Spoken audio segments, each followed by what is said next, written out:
Shalom, bien-aimés dans le Seigneur, de partout où vous nous suivez, nous vous saluons.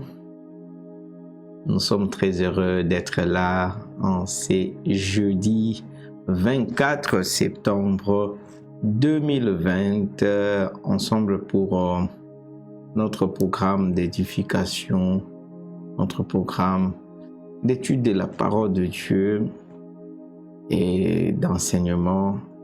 Alors, nous sommes en train de progresser lentement mais sûrement, et je bénis Dieu pour ce qu'il est en train de faire. Je bénis Dieu pour les témoignages. Je bénis le Seigneur pour tout ça. Alors, avant qu'on puisse avancer, je vous demande de partager la vidéo. Partagez au maximum. Partagez au maximum, invitez les amis.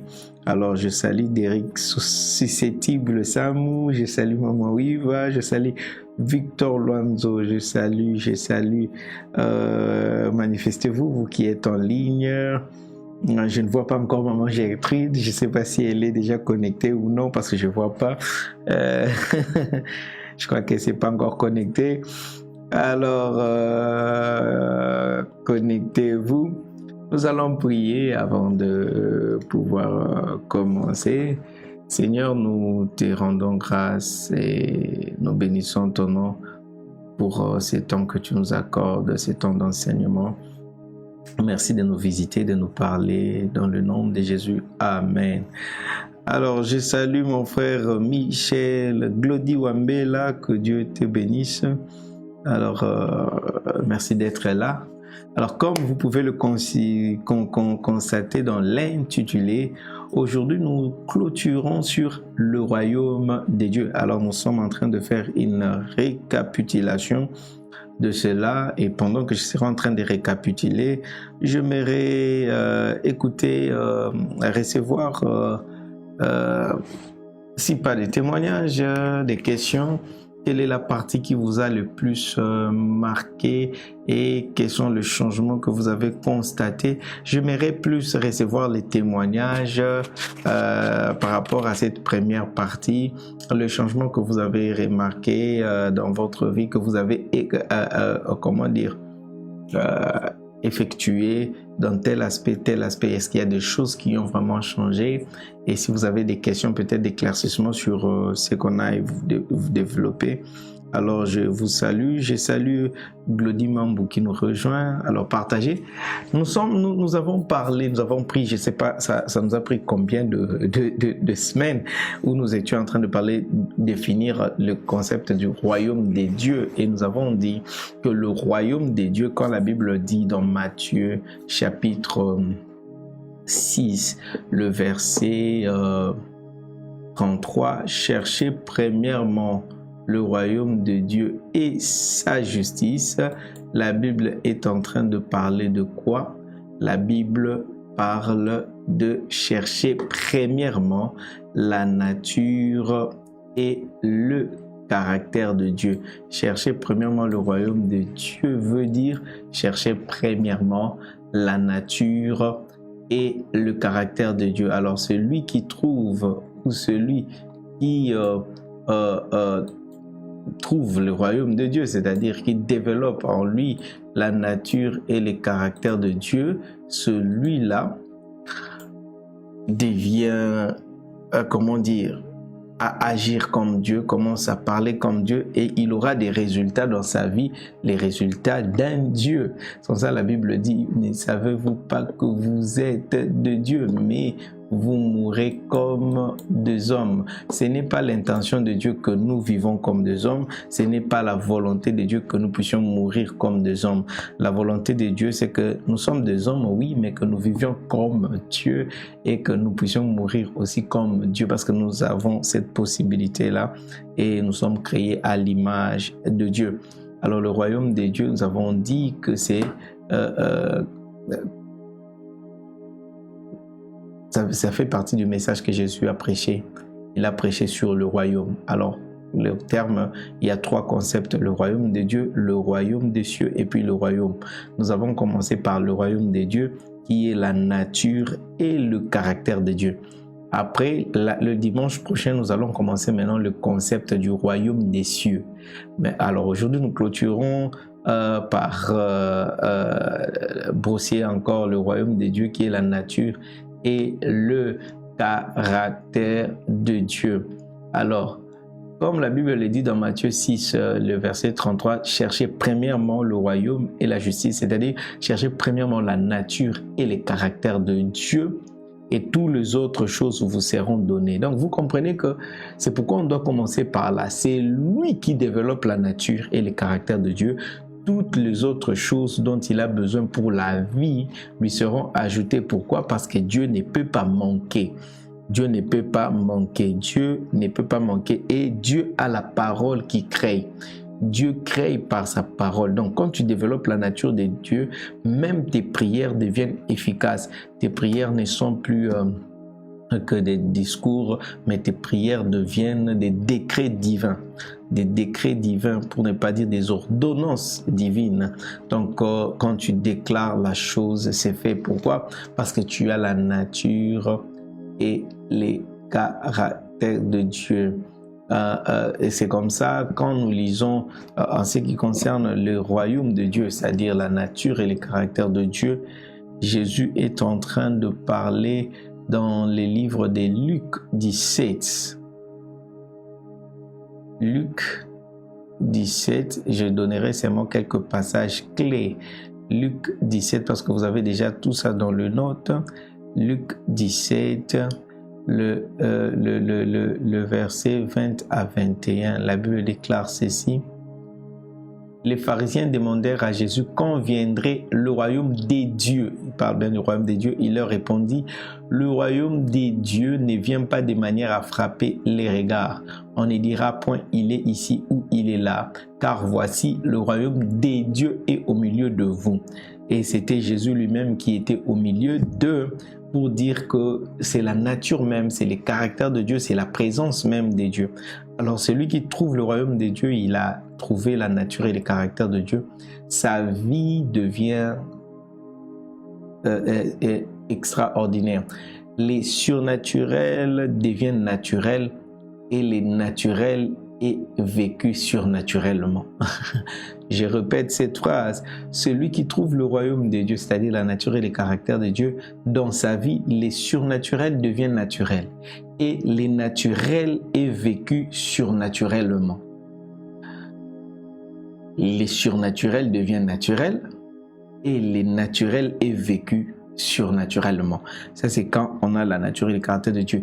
Et une chose que j'aime en ce qui concerne Dieu, personne n'a jamais rejeté Dieu lorsqu'il apparaît dans sa gloire. Lorsque la présence de Dieu se présente quelque part, même quand un hindou, c'est un prêtre hindou, même si c'est un musulman, si quelqu'un seulement voit l'apparition de Dieu, même dans un songe, les matins quand il se réveille, il s'est converti. Même s'il critiquait Jésus, même s'il tuait des chrétiens, les jours où Jésus lui apparaît, cet homme-là change d'avis parce qu'il est tellement excellent, il est tellement... Personne ne peut résister à sa présence. Vous connaissez l'histoire de Paul. Paul était en train Paul était en train d'entrer dans Damas et Jésus lui apparaît. Il était un homme radical, mais ces choses-là, à cause de la voix de Jésus, à cause de l'apparition de Jésus, il a changé radicalement. C'est-à-dire que même aujourd'hui, nous entendons des témoignages des musulmans, des hindous ici et là. Chaque fois que quelqu'un fait un songe, il voit le Seigneur, ou bien une apparition comme ça, des jours au lendemain, qu'il soit gourou, qu'il soit moine bouddhiste, qu'il soit quoi, il s'est converti. Et toi aussi maintenant, si tu développes la nature et le caractère de Dieu, il n'y a pas un seul lieu où tu ne seras pas désirable. C'est-à-dire ta présence va affecter les gens. Les gens peuvent te critiquer en ton absence. Les gens peuvent te haïr en ton absence. Ils peuvent parler en ton... Mais lorsque tu viens, ta présence seulement fera que les gens changent d'avis à ton endroit. Voyez un peu. Ça, c'est quand on développe la nature et les caractères de Dieu. Ta présence dans une maison devient agréable. Les gens commencent à apprécier ta présence. Ta présence devient... yes. Donc, ta présence devient désirable. C'est comme ça, moi, je n'ai pas peur d'aller parfois même dans des lieux dangereux, dans des lieux reculés, dans des pays éloignés. Je sais que quand j'arrive là, il suffit que je me présente devant les gens. J'échange avec les gens. J'ai la nature et le caractère de Dieu. Même si c'est un endroit où on n'aime pas les Africains, moi, on va m'aimer. Et puis on va m'aimer dans le c'est-à-dire qu'ils n'ont pas, vous n'avez pas d'autre choix, vous n'avez pas d'autre choix que de m'apprécier, de m'aimer, parce que j'ai la nature et les caractères. I'm becoming attractive. I'm becoming attractive. C'est pourquoi Jésus a dit, je vous envoie dans le monde comme des brebis au milieu de loups. Ça ne veut pas dire que comme des gens faibles au milieu de gens forts, mais je vous envoie comme de la viande désirable. C'est-à-dire le monde est comme le loup. Ils ont faim et dès qu'ils voient les brebis, ils courent pour manger. Alors nous allons dans le monde comme étant des brebis, c'est-à-dire une chair qui est désirable et le monde doit savourer, consommer vraiment de manière, comment dire, avec appétit quoi.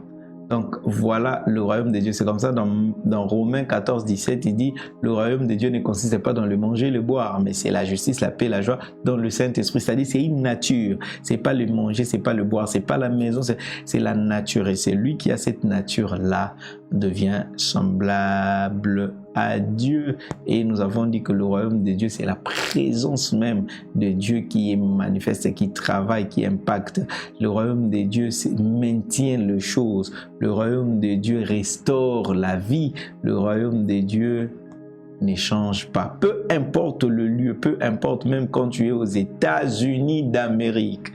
J'avais un encadreur, on avait un encadreur à l'Unikin, il parlait des États-Unis. Et quand vous êtes dans les États-Unis d'Amérique, la nature de Dieu reste la même. La nature de Dieu, Dieu n'est pas différente. Dieu n'est pas différente en Afrique, en Europe, non, c'est le même Dieu. Alors si tu as sa nature, il n'y a pas une nature de Dieu américaine et puis une nature de Dieu européenne, une nature de Dieu asiatique, africaine, non, c'est la même chose partout, voyez. Et la nature de Dieu restaure la vie. C'est comme ça même quand quelqu'un était un drogue dealer et que il reçoit le Seigneur, rien que sa conversion change déjà son apparence. Vous voyez, ça change les choses. Et puis, nous avons parlé de comment chercher le royaume de Dieu, parce que la Bible nous parle de chercher, c'est un impératif. Cherchez premièrement le royaume de Dieu et le reste des choses vous seront données par-dessus. Donc, vous devez chercher le royaume. Vous devez chercher. Alors, quand on dit chercher, c'est-à-dire il y a une méthode. Hein? C'est pourquoi à l'université, on étudie la méthode de recherche. Il y a tout un cours méthode de recherche parce qu'il n'y a pas de recherche sans méthode. Retenez cela, il n'y a pas de recherche sans méthode. Alors, quand la Bible dit chercher premièrement, c'est une recherche et il faut une méthode. Alors, les enseignements que je vous ai donnés, les éléments que je vous ai donnés, les 5 éléments que je vous ai donnés sont des éléments de base, des éléments fondamentaux qui constituent la méthode de recherche de la nature et du caractère de Dieu. La méthode. Parce que c'est un message, comme je le disais déjà en introduction, quand on dit prêcher les royaumes, les gens ne savent même pas prêcher les royaumes veut dire quoi. Quand tu dis, je vous l'ai dit, hein, il y a beaucoup même des hommes de Dieu, quand tu lui dis prêche les royaumes, il se dit prêcher les royaumes, en fait, c'est prêcher quoi? Il ne sait pas comment on prêche le royaume. C'est pourquoi ces programmes maintenant vous apprend, vous amène à connaître la prédication du royaume. Là, vous comprenez maintenant lorsque Jésus disait aux disciples allez prêcher le royaume, vous comprenez qu'est-ce qu'ils étaient en train d'aller dire aux gens. Yeah, yeah, oh yes, oh yes. Là, vous comprenez maintenant, toi aussi, quand on te dira, va prêcher le royaume, tu sais de quoi il s'agit. Tu sais de quoi il s'agit. Alors, les éléments que j'ai donnés constituent la méthode de recherche du royaume de Dieu. Le premier élément que nous avons vu, c'est quoi? C'est le donner. Les données, c'est les premiers pas dans la direction de chercher le royaume, la nature et le caractère de Dieu. C'est-à-dire, vous devez donner. Et nous avons lu cela dans Matthieu, toujours le chapitre 6 là, le même chapitre, le verset 3 et le verset 4, il dit, mais quand tu fais l'aumône, que ta main gauche ne sache pas ce que tu fais, que fait ta droite, afin que ton aumône ne s'efface en secret, et ton Père qui voit dans les secrets te les rendra lorsque vous te les rendra. Donc, il te rendra, il y a une récompense qui est promise pour cela. Et nous avons développé longuement sur les données, nous avons montré que Dieu est un donneur.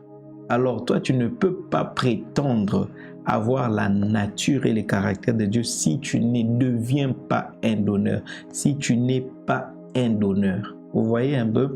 Alors, c'est à toi maintenant de t'exercer dans les données et en faisant cela, tu recevras en récompense la nature et les caractères de Dieu de la part de Dieu lui-même.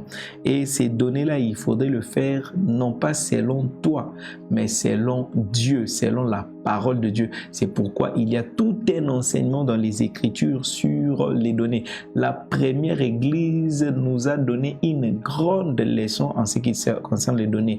C'est-à-dire que les gens vendaient leurs maisons, vendaient leurs propriétés juste pour donner à l'Église. Et c'est comme ça que nous avons vu une telle puissance se développer à l'Église primitive parce que c'était des gens qui avaient la nature et le caractère de Dieu. Quand vous lisez leurs témoignages, vous allez voir que la Bible dit et tout le peuple avait de l'estime pour eux, tout le peuple avait les regarder avec beaucoup d'estime. Donc, parce qu'ils avaient la nature et le caractère de Dieu. Les données, c'est le premier élément. Et nous avons dit qu'il faudrait donner dans le secret. Nous avons dit qu'il faudrait donner tout le temps. Il fallait donner en fonction de ce que vous avez, non pas en fonction de ce que vous décidez. Je répète, les données, c'est en fonction de ce que... regardez, aujourd'hui, j'étais en train de discuter avec les frères ici, les ouvriers. Je leur disais, OK, les ouvriers, il y a une fiche qu'on va remplir à nouveau, nos fiches des ouvriers. Alors, chacun devra mettre ses... signaler dans la fiche ses avoirs. C'est-à-dire ce qu'il gagne mensuellement. Et en fonction de ça, on sait maintenant analyser, voir comment la personne donne par rapport à ses avoirs, par rapport à ce qu'il gagne. Alors, j'ai dit maintenant, parce que chez nous, à Micron, on ne vient pas dire aux gens, chaque personne doit contribuer $10, $10, non. On ne vient pas dire, chaque personne doit contribuer $50, non. On vient toujours, on dit que chacun donne selon ses moyens. Vous voyez? Selon ses moyens. Alors, donner selon ses moyens, je leur ai expliqué, ça ne veut pas dire donner à Dieu en tenant compte de tes besoins ou de tes dépenses. Non, non, non. Tu donnes à Dieu en fonction de ce que tu gagnes et non pas en fonction des charges que tu as. Vous voyez? on ne donne pas à Dieu en fonction des charges qu'on a, mais en fonction de ce qu'on gagne. Tu ne dois pas regarder à tes charges avant de donner à Dieu. Tu dois simplement regarder à ce que tu gagnes. Et c'est de cette façon qu'on donne en fonction de ce que l'on a. C'est ce que ça veut dire. Parce que Dieu donne en fonction de ce qu'il a. Parce que si tu te mets à calculer tes charges d'abord, c'est-à-dire tu mets Dieu en seconde position, tu te mets en priorité, et tu verras que tes besoins augmenteront et tu ne sauras peut-être pas les satisfaire. Mais si tu sais d'abord mettre Dieu en priorité avant de regarder tes besoins, c'est à ce moment-là que Dieu va maintenant faire des miracles pour que tous tes besoins soient couverts de manière miraculeuse. Si tu tiens d'abord compte de tes besoins, tu verras qu'au finish, tu seras en train de donner à Dieu juste les superflus. Parce qu'on a vraiment de besoins, loyer, internet, minerval, transport, manger, c'est beaucoup, ça consomme. Hein? Et peut-être si tu veux d'abord assurer tout ça, tu te retrouveras toujours en train de donner à Dieu les superflus. Et ça, Dieu ne veut pas, n'aime pas ça. Jésus a fait la remarque lorsque les gens étaient venus donner, la femme là a donné tout ce qu'elle a dit. Jésus a dit, les autres ont donné de leur superflu. Vous voyez? Et il faudrait donner de manière, en fonction de ce que l'on gagne, et donner la priorité à Dieu. Et nous avons dit qu'il fallait donner continuellement. Alors, j'ai béni les Seigneurs parce que vous qui me suivez, je vois des gens qui continuent à appliquer ces principes et qui donnent continuellement. Et je sais avec assurance que le Dieu Tout-Puissant qui est derrière sa parole que nous enseignons vous bénira. Tout celui qui est resté fidèle à donner continuellement, peu importe les besoins qu'il a, peu importe les charges qu'il a, il le prend toujours et continue à donner. Que Dieu vous bénisse. Nous avons donc continuez à donner, ne vous fatiguez pas, continuez à donner. Et c'est un principe que moi-même j'applique. Hein. Je les partage pour vous donner juste les témoignages. J'avais un certain montant, en tout cas c'est les derniers qui m'étaient restés pour ces mois ici. Et c'était un montant que j'avais, je l'avais ici dans mon bureau, dans mon tiroir. Et puis, un homme de Dieu m'a appelé et on devait se voir et tout. J'ai pris tout ce que j'avais. J'ai mis dans l'enveloppe. Moi-même, quand j'ai sorti, je disais donc, c'est tout ce qui me reste et puis je n'ai plus rien. Hein? Je n'ai plus rien, c'est tout ce que j'avais. J'ai pris, j'ai mis dans l'enveloppe, je suis allé voir cet homme de Dieu et j'ai pris, j'ai donné le tout. Je suis rentré, vous voyez, je suis rentré et quelques temps après, le pasteur Magellan est venu, il m'a posé un problème d'argent. Je savais qu'il y avait ces problèmes-là. Je lui ai dit, je n'ai pas d'argent. Et pourtant, c'est un besoin qui est là. Vous voyez, je n'ai pas pris cet argent-là, on a besoin de ça, non, j'ai pris le tout. J'ai donné à Dieu. Et je sais que Dieu fera de grandes choses. Nous sommes en train de faire la collecte pour le podium et tout. Je pouvais prendre cet argent, l'affecter là-bas, mais j'ai donné à Dieu. Bien que le podium aussi, c'est donné à Dieu. Hein. Mais il faudrait savoir. Là, c'était, la Bible dit, ça c'est les principes. Moi, dans mon principe, je ne me présente pas devant les hommes de Dieu le main bredouille. Et j'honore l'onction, j'honore la grâce que Dieu a donnée. Alors quand quelqu'un me bénit, je ne manque pas aussi de les bénir de cette façon-là. Et quand tu donnes comme ça, ton cœur se détache davantage de l'argent et s'attache davantage à Dieu, tu deviens comme Dieu et Dieu va te bénir abondamment. Ne sois pas un homme calculateur, donne toujours continuellement et donne abondamment. La Bible déclare, c'est lui qui sème abondamment, moissonnera abondamment. C'est pourquoi ne vous étonnez pas que moi, je moissonne abondamment parce que je donne abondamment. Je m'occupe d'abord de ce qui est pour le Seigneur et c'est ce qui reste pour moi. Et souvent, il reste très peu. Et je suis heureux dans mon cœur de servir le Seigneur de cette façon. La deuxième chose que nous avons dit dans la recherche de la nature et du caractère de Dieu, c'est la prière. La prière, la prière. Après les données vient la prière. Après le donner vient la prière. C'est comme ça Jésus a dit, c'est lui qui prie quand tu entres dans ta chambre, prie et nous avons expliqué la prière. Nous avons dit qu'il faut prier dans le secret et la Bible dit prier sans cesse.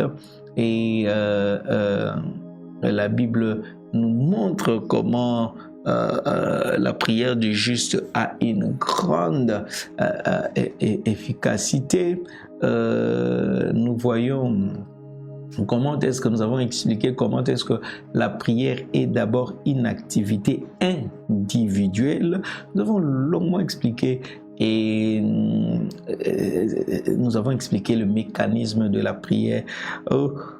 C'est un sujet que je suis en train de développer ces jours-ci dans notre école de la prière de mercredi. L'approche de la prière, je crois vendredi, demain, oh my God, je vais enseigner sur ça parce que j'avais promis de parler de prière de Dieu. Faire des prières de Dieu. Faire des prières de Dieu. Alors demain, nous allons beaucoup prier suivant la méthode de comment je vais expliquer. Donc, parce que je veux que chacun d'entre nous soit un homme ou une femme des prières. Prier encore et encore. Prier encore et encore. Que la prière devienne comme une profession pour toi. Prier sans cesse. Que tu expérimentes la prière, mais que tu pries bien. Que tu pries selon la volonté de Dieu. Que tu pries selon les prescriptions des Écritures. Et pour que tes prières soient efficaces et que tes prières fonctionnent. Donc, si tu n'as pas une vie de prière personnelle, sache que tu es déjà en porte-à-faux et tu ne peux pas développer la nature et les caractères de Dieu. Mais c'est en priant que tu communies avec Dieu que ton cœur, parce que il y a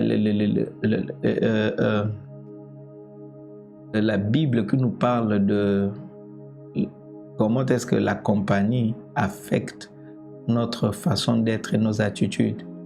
Vous voyez un peu comme on dit, dis-moi qui tu fréquentes, je te dirai qui tu es. La Bible nous montre effectivement que déjà dans comment on dit ça, dans Psaume le chapitre 1, on parle de la compagnie, hein, et il faudrait fuir le mauvaise compagnie. Et quand tu es en compagnie des moqueurs, tu deviens moqueur. Quand tu es en compagnie des saints, tu deviens saint. Quand tu es en compagnie de Dieu, tu deviens Dieu. Alors la prière fait en sorte que ton cœur s'attache au Seigneur et tu deviens de plus en plus proche du Seigneur et ainsi tu reflètes comme dans un miroir sa nature et son caractère. Alors développons la vie de prière et ça c'est le deuxième élément. Ce n'est pas quelque chose de facile, oui, ça demande des efforts. C'est pourquoi Jésus a dit chercher. Donc ce sont des efforts, c'est à toi de te discipliner. Et une chose pour développer sa vie de prière personnelle, tu peux commencer d'abord par t'associer avec quelqu'un qui prie beaucoup. Mets-toi avec lui, prie avec lui 30 minutes, 1 heure. 30 minutes, 1 heure, 2 heures, 3 heures, 4 heures, 5 heures. Et tu verras avec le temps que quand tu seras toi seul en train de prier, facilement, tu vas aussi développer la capacité de prier pendant longtemps. C'est pourquoi j'ai résolu de vous enseigner sur la prière des dieux. Hein, j'ai pris des vendredis et des vendredis pour enseigner aussi sur la prière, comment approcher dans la prière et tout. Et notre devise à mes écrans, c'est prions ou mourons parce que nous faisons de la prière une priorité.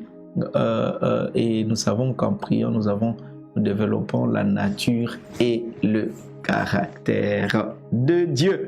La nature et le caractère de Dieu. La nature et le caractère de Dieu. Alors, il y a des gens qui prient, pour eux, la prière, c'est comme un SMS. Hein? Ils se réveillent le soir, le matin, il dit à Dieu bonjour, hein? Je me suis réveillé. Ah, merci parce que tu m'as protégé. Les soirs avant de dormir, à Kekola Kanzam.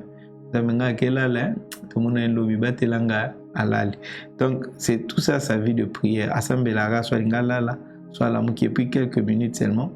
Et puis quand il veut manger, hein, Seigneur, merci pour ces repas au nom de Jésus. Amen. Non.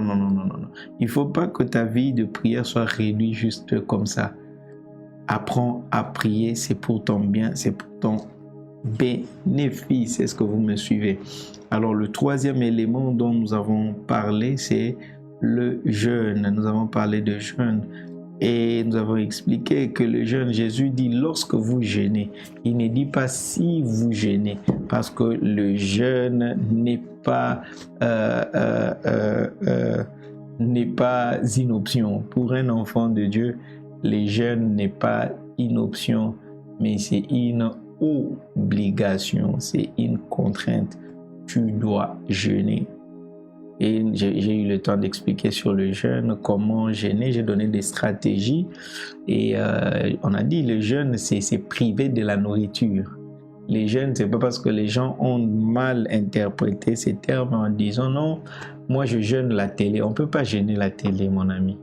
Ça, c'est une discipline que tu te donnes. Je veux pas suivre la télé, je veux pas utiliser Facebook. Mais le jeûne, quand on parle du jeûne, c'est la nourriture. C'est pourquoi quand on mange le matin, on parle de jeûner, c'est-à-dire briser le jeûne, break fast, to break the fast. Déjeuner, c'est déjeuner. Tu étais en train de jeûner, maintenant tu déjeûnes, donc tu arrêtes le jeûne. Alors ça concerne seulement la nourriture. Et pourquoi on s'éloigne de la nourriture? C'est pour se consacrer aux activités spirituelles, lequel j'ai parlé de l'étude de la prière, de la parole de Dieu et de la prière. Et c'est ce qui rend le jeûne efficace. Il y a des textes bibliques que nous avons donnés pour montrer l'efficacité du jeûne, dans l'impact du jeûne dans la vie d'un enfant de Dieu. Alors tu dois apprendre à beaucoup prier, tu dois apprendre à beaucoup jeûner. Nous avons montré comment est-ce que dans la Bible, dans les livres de Joël bien sûr, le jeûne concerne même les nourrissons, c'est-à-dire ceux qui sont à la mamelle. Donc, il faut faire jeûner les enfants depuis les bas âges. Apprenez aux enfants. C'est vrai que vous n'allez peut-être pas le soumettre dans un jeûne extrême ou bien unbearable for them, c'est-à-dire ceux qu'ils ne peuvent pas porter. Non, avec les enfants, on les entraîne petit à petit, peut-être une demi-journée, ils jeûnent du matin jusqu'à 13 heures, ils prennent leur repas, et plus ils avancent en âge, vous augmentez maintenant les heures de jeûne et tout, mais j'ai conseillé de prendre beaucoup d'eau alors, j'ai donné le conseil sur ça et je crois que vous êtes en train de les appliquer et vous êtes en train de jeûner. Et puis, après le jeûne, nous avons parlé du pardon. Le quatrième élément, c'était le pardon. Le pardon. Oh là, oh là, oh là. Donc, c'est comme ça, la Bible dit, si vous pardonnez, votre Père Céleste aussi vous pardonnera vos fautes, vos péchés. Parce que Dieu pardonne, vous savez, Dieu pardonne, peu importe ce que l'homme fait. Imaginez, Dieu pardonne tout, parce qu'il a l'amour, et c'est lui qui a l'amour, il doit pardonner. Et c'est les plus grands signes de l'amour, de pouvoir pardonner. C'est comme ça comme l'apôtre Paul décrit l'amour dans le 1 Corinthiens 13. Il est en train de dire l'amour supporte tout. L'amour supporte tout. Hey, quelle parole dure. L'amour supporte tout. On peut faire juste un séminaire d'1 mois sur seulement cette phrase-là. L'amour supporte tout. Mais vous allez entendre de la bouche de beaucoup d'enfants de Dieu. Moi, je supporte pas ça. Ne dites plus cette phrase-là au nom de Jésus. Moi, je supporte pas que quelqu'un. Moi, je supporte. Hey! C'est que tu n'as pas l'amour. C'est une déclaration contraire à la foi chrétienne. Moi, je supporte pas ça. Yeah, c'est une déclaration contraire à la foi chrétienne. Un enfant de Dieu supporte tout. Supporter ne veut pas dire accepter, right? Yeah. Si tu veux dire cette phrase, mieux vaut dire, moi je n'accepte pas tout, oui. Mais supporter, tu dois tout supporter. Parce que l'amour supporte tout. N'accepte pas tout. Il ne faut pas tout accepter. faut pas tout accepter. Il y a des bêtises, il y a des mauvaises choses, il y a des choses, des langages qu'il faut pas accepter. Mais il faut être capable de tout supporter. On peut prendre un mois juste pour parler de l'amour, supporte tout. Tout. Vraiment, tu as dit tout. Oui. Jésus a dit tout, la Bible l'a dit. Hein? Alors, nous devons avoir l'amour. Et quand tu as maintenant cet amour-là qui est déversé dans nos cœurs par le Saint-Esprit, c'est alors que tu sauras pardonner. Imaginez, Jésus le dit clairement, si tu ne pardonnes pas à ton frère, moi aussi je ne te pardonnerai pas. Parce que le pardon c'est très important. Alors j'ai dit par rapport au pardon, j'ai expliqué que le pardon, personne ne mérite le pardon. On ne donne pas, on n'accorde pas à quelqu'un le pardon parce qu'il le mérite, parce que le pardon est un don. On le donne par don. Et en anglais, for give. Just for giving, you know. We just give for giving. Nous donnons juste pour donner. Donc, c'est par don. Donc, on donne. C'est un don. C'est pourquoi dans le pardon, il y a ces mots-là. C'est deux, hein? Par et puis don. Donc, la chose que tu accordes là, la clémence que tu accordes, tu l'accordes par don. Donc, c'est un don que tu fais. Et les dons, on ne les mérite pas. Vous comprenez? On ne les mérite pas, alors on ne pardonne pas. Et j'avais expliqué qu'on ne pardonne pas à quelqu'un parce qu'il a demandé les excuses. Non. Tu dois pardonner avant même que la personne... On pardonne au moment où on va s'offenser. Pardonne avant même que la personne ne vienne demander les excuses. Même si la personne ne demande pas des excuses, toi tu dois déjà pardonner. Et si tu vis comme ça, tu vivras en paix comme... Regardez, il ne faut pas gâcher les années de sa vie, son bonheur sur la terre, juste parce que les gens te font du mal. Ces gens-là qui te font du mal, ils vivent leur vie. Hein. C'est toi qui restes avec les choses dans ton cœur et tu gâches des journées, tu gâches des années de ta vie dans l'amertume pour rien.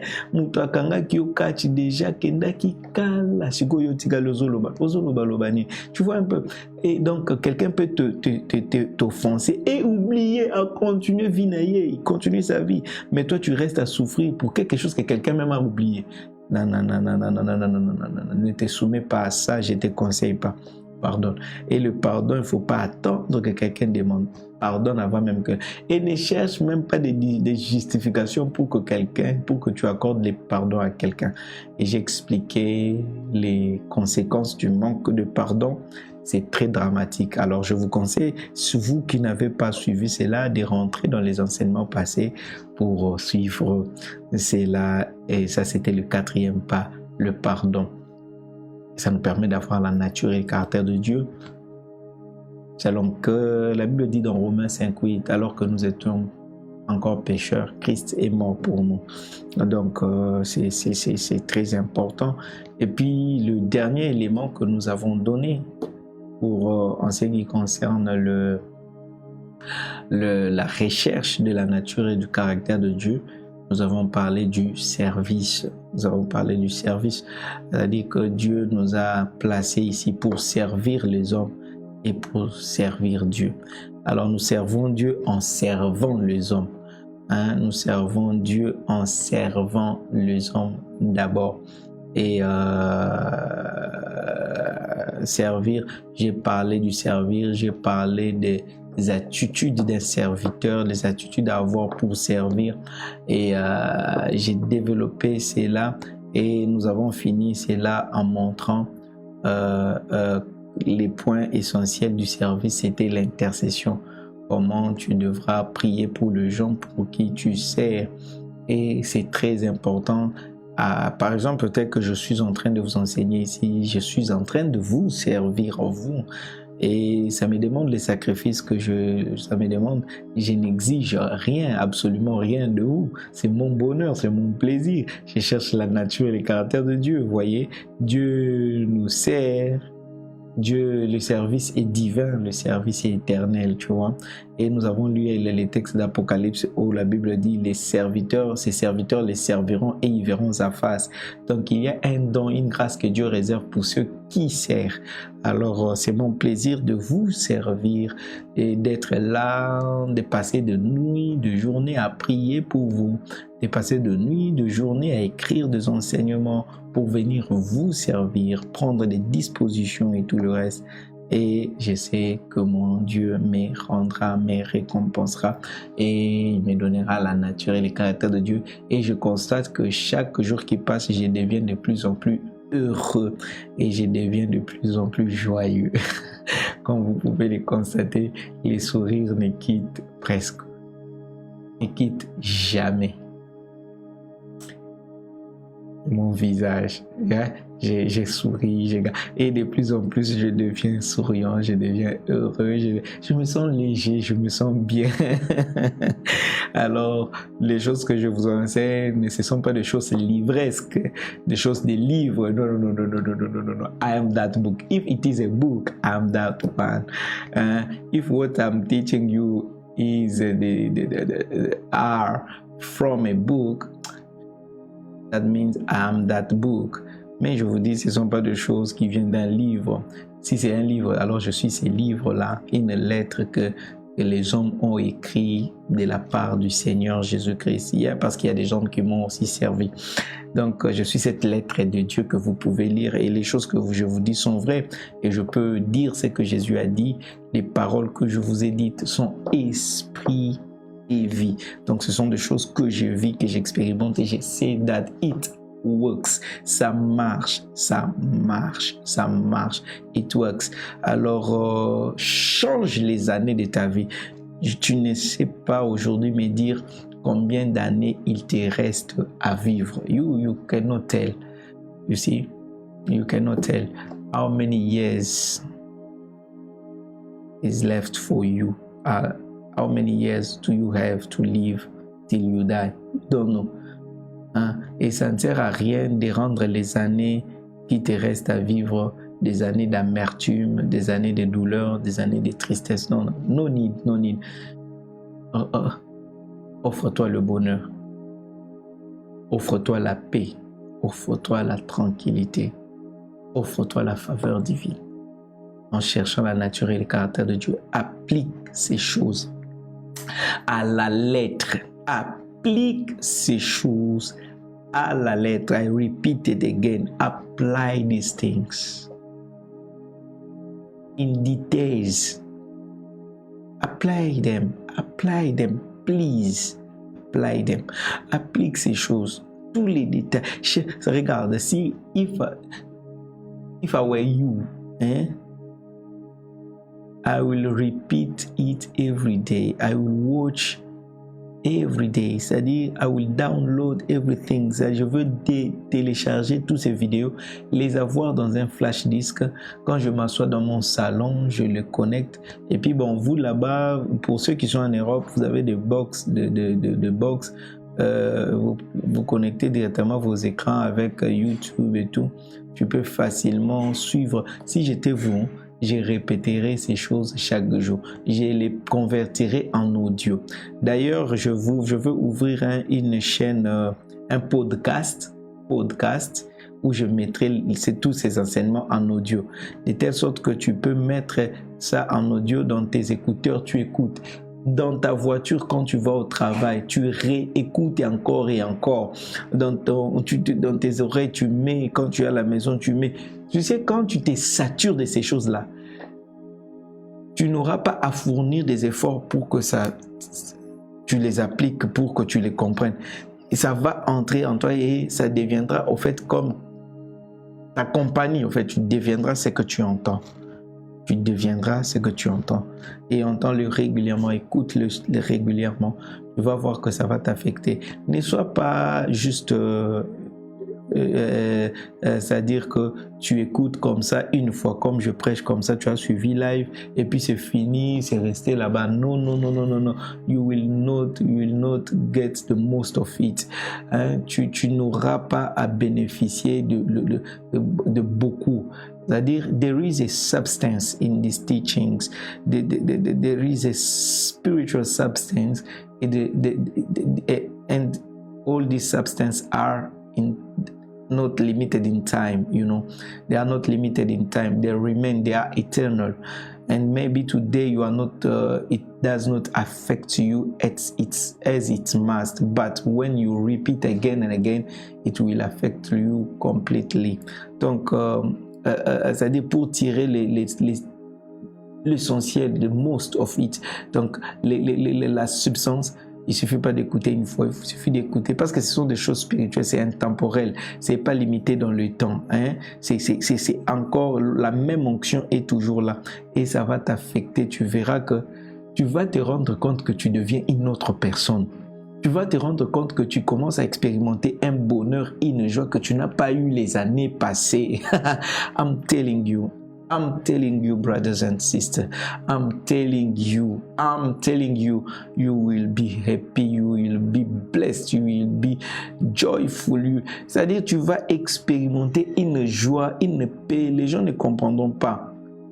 Tu vas changer les contenus des années de ta vie. Tu vas changer le fond de ta vie. Tu vas changer le contexte de ta vie. Tu deviendras heureux avec le Seigneur. Et tu auras la nature et le caractère de Dieu. Alors, déjà, c'est ça. Donc, bientôt, je veux ouvrir une chaîne, un podcast. C'est comme une radio. Alors, il suffit de se connecter et puis SoundCloud où il y aura des audios et tout. Donc ça va vous permettre de suivre, ça va vous bénir. Alors voilà un peu en gros les éléments essentiels pour chercher la nature et le caractère de Dieu. Le dimanche prochain, nous allons maintenant commencer sur le royaume des cieux, le deuxième concept du message du royaume. Le deuxième concept du message du royaume, le royaume des cieux. Quand Jésus dit le royaume des cieux, à quoi fait-il allusion et tout ça? Nous allons maintenant étudier cela en fond. Wow, it will be wonderful. It will be wonderful. Don't miss it. Don't miss it. Nous allons commencer par le royaume. Nous allons commencer le royaume des cieux les dimanches prochains. Et voilà un peu. Aujourd'hui, je crois que j'ai fait la récapitulation. Et puis nous allons avancer. Pour demain déjà, on va avoir notre nuit de prière. En tout cas, demain, je vous conjure, ne manquez pas, parce que on va vraiment aller à un niveau où on n'est pas encore allé jusque-là. On va essayer de toucher quelque chose qu'on n'a pas encore touché jusque-là. On va faire les choses différemment. Je vous dis merci. Alors, permettez-moi de prier pour clôturer. Seigneur, merci pour ta parole, merci pour toutes ces choses. C'est le premier pas, c'est un grand pas que nous avons fait dans ces programmes. Je prie, Seigneur, que tu permettes que ces choses trouvent vraiment de la place dans le cœur de chacun et que chacun vive l'expression de Dieu dans sa vie. Et pour la suite, nous comptons sur toi, nous nous appuyons sur toi pour voir ta gloire au nom de Jésus. Amen. Alors, nous avons, que Dieu vous bénisse, nous avons passé la commande de la première partie du podium. Comme je vous l'avais dit, nous allons acheter petit à petit. Alors, nous avons déjà lancé la première partie et c'est quelque chose qui nous coûte autour de $2000. Autour de $2000. Nous avons déjà passé cette commande-là. Donc, le tout, comme j'avais dit, nous allons aller jusque dans les 8000 pour les dépenses. Nous avons fait le premier pas Et le reste, ça demande encore, nous avons encore, je peux dire 3 pas. Si on les divise en 4, donc nous avons fait le premier pas, il nous reste 3 pas à faire. Donc regarde à tes contributions et nous sommes déjà à la fin du mois. Contribue à ces ministères. Nous avons besoin de l'argent pour le carburant afin d'avoir le courant chaque jour. Nous avons besoin d'internet, nous avons besoin de beaucoup de choses. Alors vos contributions et vos sémences nous bénissent et nous permettent to carry on this ministry. Alors merci pour vos contributions, merci pour vos dîmes, merci pour vos offrandes, merci pour vos soutiens. Alors pour le podium, j'ai béni le Seigneur parce que chaque semaine, il y a des gens qui donnent. Je vous encourage à donner encore. C'est la fin du mois. Alors envoyez vos contributions pour que nous puissions avancer, progresser. D'ici les 15, si on peut faire la deuxième partie de $2000, ça sera encore intéressant. Et Dieu n'y manquera pas de vous donner. Alors pour donner, il y a plusieurs méthodes. Pour ceux qui ne l'ont pas encore fait, nous avons PayPal. Vous pouvez transférer votre argent électroniquement avec votre carte bancaire dans notre compte PayPal qui est juste là au bas de l'écran, micronmission@gmail.com. Et puis il y a Western Union, il y a le Mobile Money. Alors, ce podium-là nous permettra d'organiser des croisades évangéliques en bonne et due forme pour gagner les âmes. Alors, merci pour ceux qui contribuent, pour les vidéos. Allez dans notre chaîne YouTube, Thuram Kasongo TV, et vous serez bénis. Alors, pour ce soir, je vous dis au revoir. On va se revoir demain. Déjà à partir de 23h, demain à 23h, on va commencer parce qu'on aura beaucoup à faire durant toute la nuit. À 23h, on va commencer. Je vais déjà prendre la parole à minuit juste. À minuit juste, déjà, je prendrai la parole et on va aller jusqu'au matin. Que mon Dieu vous bénisse. Pour ceux qui sont à Kinshasa, ce samedi, nous aurons une sortie évangélique. Nous allons aller dans les rues et dans les maisons évangéliser. Alors, retrouvez-nous c'est samedi à 12h juste à Lemba Terminus devant l'immeuble SCAF vers le marché des Terminus. Retrouvez-nous là, venez, nous allons aller évangéliser. Même si vous n'avez jamais évangélisé, gagné une âme, venez, on sera en groupe. Tu vas même ne fût-ce que assister, voir comment les autres font pour t'encourager. C'est déjà une participation. Que le Seigneur, mon Dieu, vous bénisse. Je vous souhaite une bonne soirée. À demain. Je vous dis au revoir. Bye bye.